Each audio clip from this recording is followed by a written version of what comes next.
And we are back. Welcome to the SoapBox, where people who work, volunteer, and care about recovery tell us who they are and what they are most passionate about. My name is Rich Jones, RN, and I represent Parenting Your Child in Recovery.com and my home website, secondstarts.com. That's number two, NDSTARTS.com. Today, my guest is Jacki Fleniken. Jacki is an alcohol freedom and transformation coach. I'm really interested to hear about this, so this is going to be fun. So, Jacki, give us the Cliff Notes version of who you are and how you got here. Tell us a little bit about yourself. Well, I went from bartender to alcohol freedom coach because in my mid 50s, I started recognizing I was drinking way too much. So I got scared, and I realized that if I don't change my life, I don't know if I'd be alive to see my future grandkids. So I went on a journey, started in 2023, January 23, because I just wanted to get control of it and go back to drinking 1 or 2 beers a day. And I was able to find a science-based methodology that I studied under, and then got certified as a coach with that same methodology. Because whenever what we like to say is, we're going to experiment. We're going to see how you feel by not drinking for a while. Right. And I decided on June 9th, 2023, I was going to jump off what I call the alcohol train. And I just have never gone back because I had started feeling so good. My whole life changed. And one of the things I tell people is, I never imagined a day without alcohol, at least 1 or 2 beers. Now it's just absolutely inconceivable for me to have any alcohol in my life because of the freedom I have found, the freedom of me choosing and understanding too, why I became addicted to a substance that they did not tell us how addictive it really is. Okay. All right. So Jacki, you say you studied a program, and then that really caught for you. Yeah. Oh, okay. Excellent. That's excellent. Before we move on, I just want to tell everybody in the show notes, I'm going to be highlighting all the things that Jacki has to offer her programs, which we're going to get into in a little bit here.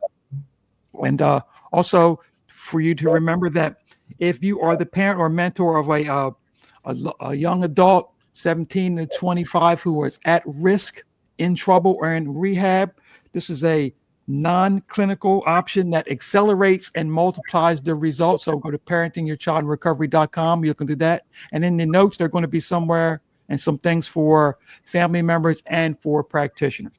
So, Jacki, it's time for me to put you up on the soapbox. I want to hear more about alcohol freedom. So the first thing I want you to talk to me about is the feeling of aloneness and taking on shame and blame. I know you've got some good thoughts on that. I think a lot of the reasons why people don't necessarily step up when they feel like they have possibly a problem with their drinking of alcohol substances is because the shame that is kind of put on people in society. Mm-hmm.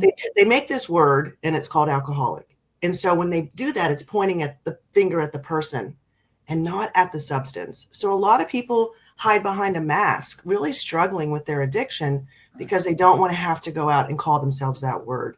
I did not do the traditional method, which is AA or rehab. And some of that works for people. Unfortunately, the success rate of this research I have done, it's about 10% of people with AA find success and 4% with rehab. Mm-hmm. So one of the things that I tell people is it's okay that just because you're drinking too much does not mean there's something wrong with you. You just got addicted to a substance that they never told us how addictive it was, ever. The alcohol industry just kind of kept that under wraps. So Don't live in shame, because the shame is what's going to keep you down. And it's okay to say to yourself, you know what? I think I might be drinking more than I want to. Let me talk to somebody who understands without any judgment. I'm not here to judge anybody. Absolutely not. Because when I was in my throes of throes, when I was at my weakest and when I was at my lowest point, I'm going to tell your listeners, I was averaging about 12 beers a day. Okay. So, I pretty much felt like I was a loser. Mm-hmm. I would beat myself up every day. What is wrong with you? Why can't you just cut it back? I would tell myself every day, oh, I'm not going to drink as much, or I'm not going to drink. And in my kitchen, which is where I am, this is where all the bad happened, but this is where all the good happened. Okay. On my countertop, or on my cabinets back there, I keep a calendar, just a regular old calendar. And I used to write down how many beers I drank every day. And it was averaging, like I said, 12 a day. I mean, there was one week I had over 100. So I understand. Like, I remember I'd be standing here in my kitchen. I'd take the top off because I would drink in a can. Mhm. And I'd go, and all of a sudden I hear this little voice that would say, one more's not going to hurt. Go on. You're okay. And so what would I do? I'd go to my beer fridge. I'd pop another one because I'd say, you can just sleep it off in the morning. You'll be fine. So I understand when the alcohol starts to take control and you can't stop it. But the good news is with everything that I've learned, I've found true freedom.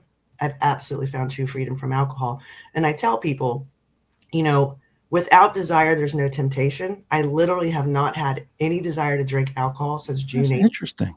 2023. Wow, that's revolutionary in mindset. I like that. You know, that's alcohol. We don't have to underestimate the scourge of alcohol with us. So in order to get rid of that desire, that is great. How does one change their relationship with alcohol? How do you go about doing that then? What advice? Well, what we do is alcohol has such a grip on you because it's wired into your subconscious mind. Okay. And so what we do is we teach people about the knowledge. There's a lot to learn about why you became so addicted to the substance, why I became so addicted to the substance. It was on autopilot. It was just all of a sudden the certain dopamine hits that you get when you go to just to reach for the koozie will give you a dopamine hit. Your brain doesn't know what's in the glass. It just knows the routine you've created. So if you're stressed, let's say and you have taken alcohol to deal with stress, it registers that in your subconscious mind. So when you get stressed, it goes, go get a beer, go get your alcohol, go get your wine. Oh, it's the end of the day, go drink. So like when I used to mow my yard, my reward, no matter what time it was to drink a Michelob Ultra. So I would come in, oh, I'm done. I'm a little sweaty. Boom, get my beer. The first year that I wasn't drinking, I came in and I had substituted non-alcoholic beer because I love the taste of it. Now that without the alcohol in it, I still love the taste of beer without any alcohol in it.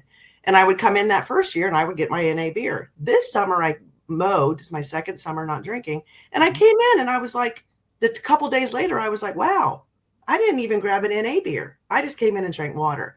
So the neural pathway that I had, that this belief of when I'm done mowing my yard, I come in and I drink a beer or a beer substitute. That pathway is now gone because I was able to rebuild new positive neural pathways on a new habit. So what I do is I teach people about the knowledge of why they have become so addictive, not just because of the subconscious mind, but because of what alcohol really is and what it creates in you. And then we focus on emotion and feeling. And then we drop the behavior. Because if you drop the behavior first, you have to live off willpower. And willpower is finite, and willpower will give out. Yes. So that's the quick nutshell of how I get people started on trying and working on their journey to freedom from alcohol. Okay, so that's sort of a repetition of the coaching style that you use to get rid of that. Yeah. That's excellent. Tell me, the label of alcoholic. I talked to someone about that the other day. The label of alcoholic. What does that mean to you? Because different people have different labels of it. Hard drinker versus alcoholic, versus addicted. What's your thoughts on that? The first thing I'm going to say is I think the word is completely disempowering, because if you take on that identity, it becomes your identity. So I never chose to take that on as my identity, because I was like, no, I'm not going to walk into a room and say to somebody, yeah, I'm an alcoholic. No, because even saying that word right now, I can feel the ugliness in my chest, because it's such, why are you pointing the finger at somebody who's addicted to alcohol? So I'd rather say that, yeah, you have an addiction to alcohol, because you can drop an addiction. You can get over that. You don't identify with it. And that to me is important, because your brain will do whatever you tell your brain to do. So if you keep telling yourself that word, and then when you say it, you can see when people say that I am an alcoholic, you can see that they don't, I've seen some friends of mine who have said that to me, and that you can tell that they're just not, their body language isn't one of happiness, in my opinion. It's just kind of like they feel this goo on them. I don't want people to live the rest of their life feeling like they've got this label over their head and this goo thrown on them, because what kind of life is that? So I'm not a big proponent of that word, because I just don't feel like anybody should claim that as their identity. Okay. What type in your coaching practice? What type of people seem to be drawn toward this methodology? I mean, women, men, a certain working class. What type of people usually are coming toward this type of message for you, or is it all over the board? All over the board, all Okay. over the board, because you get some people who have said, I've tried rehab and it didn't work. I had one of my clients went to rehab twice, and they hired me after she had been to rehab 2 times. Mm-hmm. But the last time she was in rehab was 2023, but they hired me in March of this year. So I can dive in, because she didn't have lasting change yet. She still had thoughts about alcohol. She still would binge occasionally. And the last time she binged was in April. And I had just started coaching her maybe about 6 weeks prior. And I said to her, it's okay. Don't beat yourself up. Let's talk about why it happened. Tell me everything you were feeling and everything you said to yourself as you drove to the liquor store. So we had a beautiful breakthrough. She really understood what it was that was controlling her thoughts at that time. And I'm proud to say, as of April, she hasn't had anything. We're still working together. I'm still working with her, because she's on her journey to really finding freedom from alcohol. So really, it's all over the board, because when somebody is just fed up and tired of this roller coaster ride, this hamster wheel, all that, I feel a lot of people just hear my story and they go, okay, if she could do it, maybe she can show me how to do it as well. So it doesn't, because we all know alcohol does not discriminate. No. It doesn't matter. They don't care. It doesn't care how much money you're making, anything. Doesn't it? It's going to sneak in and do its thing. Yes. With your methodology and mindset, is there any avenue for prevention? Or sounds like to me what you could learn after you were drinking could be some avenues that people at risk could learn before they got to that certain point. Is there any aspects to that your program talks about or handles? Oh, absolutely. I would love to speak to younger generations, because of the fact they don't really, until you've lived it like I have, you don't really understand where you could end up if you allow yourself to take alcohol into your life. I mean, it's one thing if somebody has a drink occasionally, but it's when that occasionally really starts to take off. So it's me teaching people to understand how addictive this substance can be, and also how expensive it could be. Yeah. I have a 21-year-old who's in college right now, and I've had great conversations with them. I have 4 adults. He's my baby. And we all know, some of us know, when you're in college, you kind of feel like, ooh, this is the time to really party it up, right? But I've had some really in-depth conversations with him. And one of the things I said to my son, I said, Nevin, I said, do you think $100,000 is a lot of money? And he said, yeah, I do. And I said, well, if you're anything like I was, by the time you're 50, you'll have spent $100,000 on alcohol. So a substance that just really honestly doesn't serve you. It doesn't do anything for you. You might have a little fun here and there. Right. And I said, so I want you to be mindful of what you're putting in your body. And so, yeah, it's for me to be able to educate them about why, as they start to drink this substance, how it can escalate and escalate and escalate, because they don't really talk about that. Because I know in my college years, back in the late 80s, I wasn't drinking 12 beers a day. No. I mean, even on a Friday and Saturday, when, I went to University of Alabama, I think in the 80s, it was one of the top 3 party schools. I was not drinking 12 beers on a Friday night. There's no way I would have been able to. No. And why was I able to in my 50s? Because the tolerance level changed. The body got adapted to it. And if I was at 12 beers at 54 years old, where was I going to be at 65? Right. So I love to educate people and let them understand about how addictive the substance can be. Don't think that you're not going to be one of the ones. If you're using it in that capacity, yes, you're going to end up where I was. And I don't want people to be where I was, because it was not pretty. Okay. Very good. Very good. I want to remind everybody again, we'll check those show notes we got. We're going to talk more about Jacki's program, get you some information on that. I don't have to say it's an interesting or timely subject, because we all know in recovery, alcohol I've learned from working in recovery that, you kind of tend to think that for some reason with all these new drugs, somehow alcohol is going out of style. And nothing could be further from the truth. Alcohol is alive and well, and well funded and well everything. So please, everybody, check that out. We'll have some more information. We're going to talk to Jacki some more. Remember, if you're a parent, a mentor, or a loved one of a young adult who is between 17 and 25 and is in trouble, at risk, or in a rehab situation, a non-clinical option that helps accelerate your progress, parentingyourchildinrecovery.com. It'll be in the show notes. Jacki, I want to ask you about where people can meet. I know you have a group. We talked about that. So I want you to talk about your Facebook group and what it entails and what people can get out of it. Yeah, so I created a group called Sober Guides to Freedom on Facebook with another coach out of California. We wanted to give people a safe space to come. It's a private Facebook group, and we have 3 of us guides, are also known as coaches, that we do free group coaching calls every week on Zoom. So people can come in. They don't have to have their cameras on if they don't want to. They get invited every week. Right now we're doing a Monday, Tuesday, and Wednesday. We're going to add more. This is a newer group. We have almost to 100 members, but it's a safe space for people to come and ask us questions because we lived it.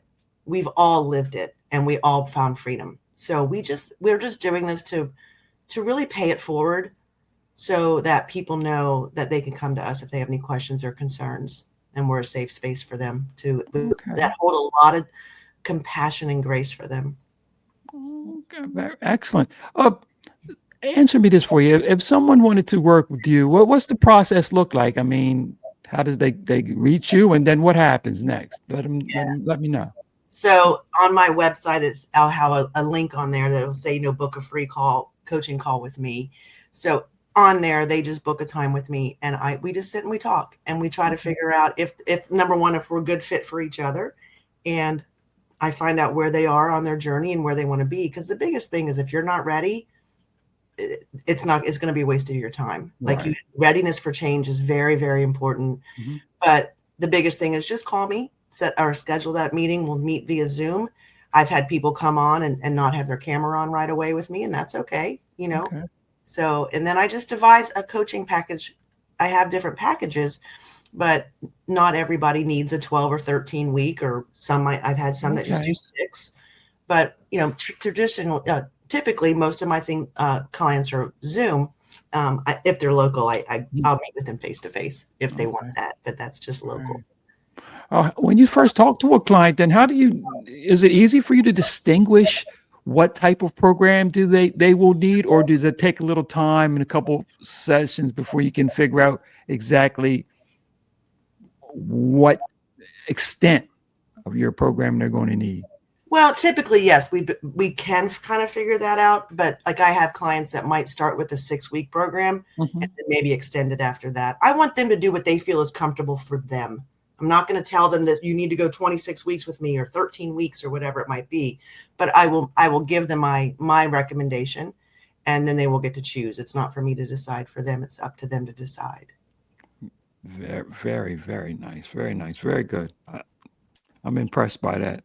The change of the mindset. And like you say, everybody is not a 12-step person. And I think the problem with that is it either works for people or it's off-putting. I don't find too many people in the middle of it. It's either worked for them or else, they have a mentality toward it. So we can appreciate that. Again, everybody, check those show notes out. This is very important, and I think this is going to be something that another one of my things where we're going to get at least one person. This is going to help at least one person for sure, because her methodology it's going to hit right where some people need it to hit, and I think that's important.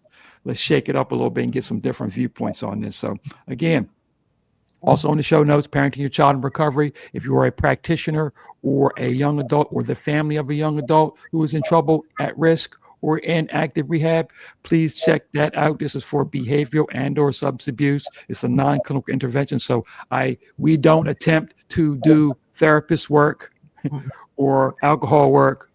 we move in another direction to build a sense of agency and a sense of action. Jacki, I want to thank you for coming on and explaining this to me. Hope you will hang around and remain in our Soapbox network in case we hear or see or feel some people could benefit from you. We want to definitely run them in your direction.